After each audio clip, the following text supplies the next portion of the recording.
그럼에도 여전히 주력은 목재입니다. 목재가 어떤 임업의 근간이고 거기에 부산물로서 그런 나물류나 석재류를 우리가 생산하게 되는데 이 온대지방의 이 산림은 100년은 가야지 정상적인 자원이 될 수가 있습니다. 근데 우리가 아직 50년밖에 지나지 않았는데요. 사실은 우리나라가 최소한 100년, 200년 사이에서는 이 정도의 지금 우리가 보는 숲을 가져본 적이 없습니다. 일본이 우리나라를 수탈하기 위해서 1910년도에 전국 산림조사를 다 했었습니다. 아무튼 한 20개 조가 전국을 돌면서 한국 가이드를 두고 조사를 했었는데요. 그때 지금 현재가 우리가 160, 170, 그러니까 1헥타르, 100m 곱하기 100m의 면적에, 산 면적에 나무가 볼륨으로 얼마나 있느냐. 이거를 이제 직경제곱 키를 재가지고 저희 계산하는 계산법이 있거든요. 이거를 가지고 그때 1910년대 계산법이나 지금 계산법이 똑같습니다. 근데 그때 계산해 봤더니만 40에서 45. 지금 저희가 한 168 정도 가지고 있거든요. 지금의 3분의 1도 안 되는 쪽이죠. 우리가 조선시대만 해도 산이 많고 푸르렀을 거라고 얘기하는데 의외로 그때만 하더라도 우리 생활 주변에는 거의 땔감으로 우리는 온도를 떼서 지냈기 때문에 굉장히 등 따시고 배불러야 행복하게 사는 거잖아요. 그래서 등 따시기 위해서 나무를 굉장히 많이 썼다. 그 다음에 농토에도 많이 이제 가져다 썼고 그러면서 전후 전쟁을 겪고 10까지 떨어집니다. 10까지 떨어졌다는 건요. 10입방이라는 것은 그냥 산에 나무가 듬성듬성 서 있었다. 우리나라 전체에 이렇게 보셔도 됩니다. 그러다가 이제 우리가 산림 복구를 시작해가지고 이렇게 150까지 올라왔는데 어떻게 보면 저는 이게 우리 민족의 흥망성쇠 같은 것 같아요. 1960년대 이거를 제가 아주 심플하게 한번 소개해 보려고 이 큐빅으로 계산을 해왔는데 이게 60년대 산림이고요. 우리가 지금 맞이하고 있는 이 정도의 산림량입니다. 그러니까 여기서 3% 성장하는, 온대지방은 3% 정도 성장하고요. 열대지방이 한 6% 정도 성장하거든요. 근데 여기서 3%와 여기서 3%는 좀 게임이 다른 거죠. 그래서 어떻게 보면 우리가 그냥 이 산림 문제를 누구나가 다 그렇게 생각하시는 것 같아요. 이거는 좀 국가적인 책임으로 산림을 끌고 가야 되지 않겠냐 이런 거고요. 어떻게 보면 우리 역사랑 참 닮아 있다 이런 겁니다.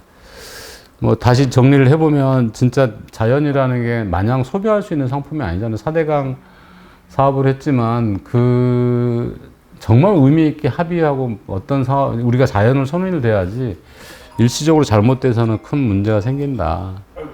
네. 2017년에 이 행사를 했었어요. 지속가능한 산림경영 300주년 행사를 했는데, 뭐, 우리로 치면은 언젠가요? 뭐, 이렇게, 아무튼 뭐, 세종대왕의 생각을 계속 유지하는 것처럼 그런 아주 철학적으로 우리가 우리 지역의, 우리나라의 산림을 어떻게 갖고 와야 되는지 이런 게 독일 사회에 있다라는 게 굉장히 중요한 것 같습니다. 뭐 여러 가지 사례가 있지만 그 중에서도 사실은 전 세계적으로 임업 선진국, 산림 선진국 하면 독일입니다. 독일하고 공교롭게도요, 남북한의 산림 면적하고 독일 산림 면적이 거의 일치합니다. 근데, 저희가 남쪽에 지금 산림 일자리를 구분하기를 한 10만 개 정도 보고 있거든요. 이거는 이제 통계청에 나온 데이터 가지고 말씀드린 거고요. 뭐 K분류라고 하는 것은 이제 조경업 이런 것까지 포함한 거고, 실제 순수한 산림 분야 일이 한 10만 개 정도 되는데, 독일이 120만 개입니다. 이것보다 좀 더 넓고요. 남북한 합치면 딱 독일 산림 면적만 하는데, 왜 그렇게 차이가 많을까? 우리도 남한 면적을 독일이 딱 대비해보면 30만 개 정도까지는 일자리 잠재력이 있습니다. 직접 산림 관리하고 이걸 가공 유통 하는 것까지 합쳐서, 종이 산업까지 합쳐서 계산한 거고요. 근데 사실은 300년 전에 독일이 지속가능한 산림경영 철학을 세웠지만 실제 시스템을 만드는 건 비스마르크 시대입니다. 1960년, 70년대 이들도 우리처럼 산림이 완전히 황폐화된 적이 있었습니다. 그 산림을 그때만 하더라도 오스트리아가 더 센 나라였잖아요. 오스트리아에서 독일한테 너네들 우리 저기 일체 목재랑 수입해가지고 막 이렇게 딱 차단해 버리니까 그때 목재를 작업하는 게 아주 중요한 문제였었죠. 그래서 목재 작업을 위한 산림 경영이 체계화되는, 그러면서 산업화되고 하는 어떤 과정들을 겪었는데, 우리는 이제 일자리 정도까지는 만들었죠. 뭐 공공근로 사업 이런 것까지는 했지만 아직은 산업화에 이르지 못한 한계가 있고요. 또 우리가 가지고 있던 전통적인 목재 이용 문화가 좀 상실되고 말았다. 저희 어렸을 때만 해도 학교 저기 교실이 다 마룻바닥이었잖아요. 근데 어느 순간 다 콘크리트가 되고 그러고 말았습니다. 이게 독일의 산림 일자리가 지금 120만 개로, 이게 독일 자료를 제가 번역해서 놓은 건데요. 사실 독일의 메인은 자동차 산업 아닙니까? 근데 자동차 브랜드만 해도 4개, 5개가 있는 나라인데, 자동차 산업 77만 5천 개에 비하 보면 산림 일자리가 GDP 상으로는 적을지 몰라도 일자리라고 하는 측면에서는 우리 사회의 어떤, 저는 경제적이면서도 우리 사회 복지라고 하는 측면에서 아주 중요하지 않을까 싶습니다. 독일뿐만 아니라 많은 국가들의 산림 일자들이 굉장히 많이 가지고 있습니다. 유럽의 경우를 말씀드린 겁니다. 근데 이제 저희가 그러면 산업화를 하려면 결국에 숲을 뭔가 규모화 시키고 제대로 뭐 끌고 가야 되는데, 불행히도 점점 1인당 산을 가지고 있는 면적이 줄어들고 있습니다. 그리고 산주 숫자는 늘어납니다. 왜냐하면 부모님이 자식들한테 물려주면서 찢어주고 있거든요. 또 저기 부동산 투기하면서 막 한 산을 100개로 찢어가지고 막 투기하고 막 이러잖아요. 그러면서 지금 현재 사유림 산주가 218만 명입니다. 그러니까 한 25명이 한 대가족 규모라면 사실은 가족당 하나씩 가지고 있는 꼴입니다. 그게 1.9헥타씩 가지고 있죠. 근데 이게 굉장히 약점이죠. 사실 1.9헥타면요, 거기에서 40년간 나무를 키웠을 때 기준해보면 한 헥타르당 100만 원이니까 한 200만 원 정도 버는 거.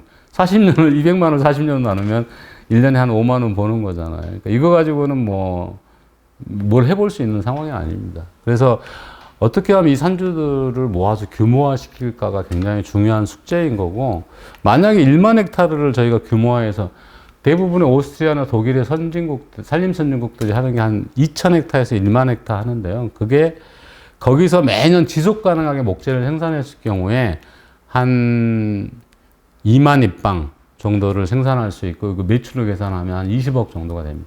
그러면 한 몇백 명을 고용할 수 있는 고용 시장이 생기는 거죠. 그래서 하나의 중소기업을 운영한다고 하는 관점에서 그 정도 규모를 만드는 거고요. 그 다음에 지금은 이제 탄소흡손이라고 하는 새로운 조건이 생겼습니다. 이거를 지금 거래도 할 수 있는 장기적으로는 그 시스템이 생겼기 때문에 훨씬 매출을 키울 수 있을 거고, 보통 저희가 200헥타르당 한 명씩 정도가 산림관리 인력으로 평가되고 있습니다. 한 사람이 생산할 수 있는 목재의 양을 기반해가지고 계산한 거거든요. 그러니까 만 헥타면은 한 50명 정도가 직접적인 산림관리 일자리고, 이게 연관산업이 한 4배 정도 생깁니다. 합쳐서 한 200명 정도의 일자리가 1만 헥타르를 산림 경영했을 때 가능하다는 겁니다. 그리고 그 밑에 이제 단기 임산물 하는 이런, 아까처럼 뭐 헛개나무를 심는다든지 이런 일들을 할 수 있고, 또 산림의 공익 가치가 있는 거죠. 이런 것들을, 이제 좀 체계화 시킬 필요가 있겠다. 때가 되고, 이제 할만하다라고 하는 겁니다. 조건이 됐고요. 이제 많은 분들이 사실 임업한다 또는 뭐 산림을 다룬다 그러면 벌채하는 애들 이렇게 평가들을 요즘 많이 받고 있는데, 실제로 산림 경영은 일종의 복합 예술과도 같습니다. 시간과 공간을 관리하는 예술이라고 생각하는데요. 왜냐하면 산림이 가지고 있는 경제 사회적인, 그러니까 일자리도 있고 돈도 벌어야 되지만 또 경관 문화적인 것도 같이 지켜야 되고 생태 환경적으로도 가치를 고루 발전시켜야 되는데, 그러려면은 3가지 다양성이 필요합니다. 첫 번째는 시간적 다양성입니다. 1세부터 100세까지의 나이의 나무들이 함께 자랄 수 있어야 되고, 그래야지 지속 가능한 생산이 가능해지는 거죠. 우리가 만약에 100년짜리 나무를 생산한다 그러면, 100년짜리 나무가 한 군데 다 있으면 그냥 한번 베고 끝나는 거고, 1부터 100세까지 다양해야 된다. 그게 요즘 0급 구조를 바꾸자 뭐 이런 얘기가 그 얘기입니다. 좀 복잡한 얘기죠. 그 다음에 큰 나무, 작은 나무 수직적인 다양성이 굉장히 또 중요합니다. 새들도요, 딱따구리 종류가 다 꼭대기에 사는 게 아닙니다. 어떤 애들은 1층에 사는 애들이 있고요. 어떤 애들은 중간층에 사는 애들이 있고, 어떤 애들은 높은 데만 사는 애들이 있습니다. 다 자기들이 먹는 먹이들이 다르기 때문에 그렇습니다. 그 얘기는 나무가 키가 서로 다르다면, 다른 동물의 다양성도 넓어지는 거죠. 그래서 큰 나무, 작은 나무가 수직적으로 잘 분포하게 만드는 게 굉장히 산림관리에서 핵심 기술이고요. 그 다음에 수종이 다양해야지만이, 이런, 그런 수평적 다양성이 있어야 됩니다. 시간적, 수직적, 수평적 다양성을 사실 숲과국이라고 하는 기술이 햇빛을 조절하는 기술입니다. 그러니까 우리가 잣나무를 빽빽하게 3,000그루 심어놓고 한 20년 기다리면요. 바닥에 내려가면 바닥에 빛이 도달하는 비율이 4% 정도밖에 되지 않습니다. 그러니까 잣나무 숲에 가보면 아무것도 안 자라는 겁니다. 근데 만약에 그걸 감보라면 그 밑에 그 다람쥐들이 숨겨놨던 이 도토리들이 싹을 틔우면서 참나무가 올라오고 다양한 관목 등이 생기기 시작합니다. 그런 게 우리가 얘기하는 산림 경영 기술을 말하는 거고요. 근데 이런 일들을 정상적으로 하기 위해서는 길이 가장 중요합니다. 우리도 사람 살아가는데 사실 집값, 그 아파트 값도 대로변에 있는 거하고 변에 있는 게 다르잖아요. 그런 것처럼 길이 굉장히 중요한데, 우리나라에서는 한 번도 이 임도를 체계적으로 개발해 본 적이 없어서, 한 90년대 좀 집중적으로 개발했었는데, 그때는 초기에 너무 막 그 낮은 기술 수준을 가지고 공격적으로 하다 보니까 산사태가 많이 일어났습니다. 그래서 뭐 녹색연합한테 엄청 당하면서 그때 좀 중단이 됐었는데, 오히려 사실은 친자연적인 산림 경영 기반 시설이죠. 그래서 산지를 훼손하는 게 아니라 임도가 없다면 우리가 뭘 생산하기 위해서라도 많은 걸 더 훼손할 수밖에 없습니다. 그래서 미리 길을 만들어 놓고 쓰자. 근데 이게 산림 휴양 레포츠 공간으로도 요즘 산악자전거나 여러 형태의 레포츠를 많이 이용할 수 있는 공간이기도 하고, 또 마을과 마을을 연결하는 그런 길 역할도 할 수 있기 때문에 숲길이 굉장히 중요하고, 이게 숲길은 크게 간선임도, 작업임도, 작업량에서 뭐 좀 다양한 체계를 가지고 있습니다. 이게 한 강릉 영곡에서 아까 그 마상규 박사님이 한 30년 정도 키운 숲이라고 그러시더라고요. 근데 이렇게 아주 그 소나무가 이게 삐뚤삐뚤 자라던 곳들을 가꾸어서 이런 아주 통직한 소나무 숲으로 만들었고요. 이거는 참나무, 그 상수리나무 숲인데요. 그러니까 참나무도 우리가 꾸불꾸불 자라는 것처럼 보이지만 얘도 관리를 하면은 이렇게 곱게 자랄 수 있다라는 걸 사례를 보여주는 겁니다. 실제로 우리나라가 독일하고 비교할 때 걔들은 워낙 뭐 조건이 좋아 그러지만 독일이 우리보다 좋은 거는 상대 습도가 좋습니다. 그러니까 늘 연중 비가 오잖아요. 근데 우리나라는 반면에 햇볕이 아주 좋습니다. 상대적으로. 그래서 서로의 장단점을 가지고 있습니다. 그래서 독일 사람들이 사실은 우리를 굉장히 부러워하는 측면이 충분한 햇볕을 가지고 있기 때문에 나무가 자라는 데는 햇볕과 물과 그 다음에 이산화탄소가 필요하죠. 근데 요즘은 이산화탄소 배출이 좀 많아져가지고 나무 성장에는 좋다고 하는데요. 뭐 그 밸런스가 너무 깨지면 안 되겠죠.